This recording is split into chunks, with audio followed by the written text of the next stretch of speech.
Hello guys, let's create a text file with terminal. First of all, I am going to navigate in desktop folder, cd desktop.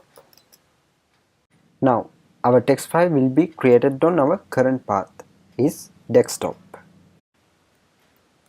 First enter vi and enter file name.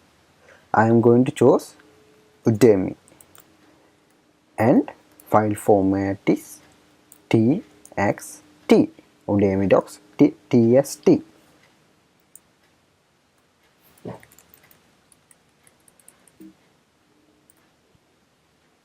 First enter vi and file name. I'm going to choose udemy.txt and press enter. Now you can unlock this by clicking A button.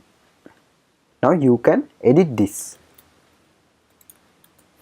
and to exit press shift exit for save this file and press shift and Z for 2 times. Shift and Z, shift and Z. Alright.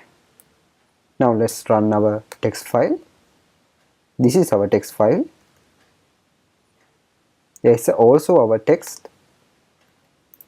We can read it by zooming. Alright.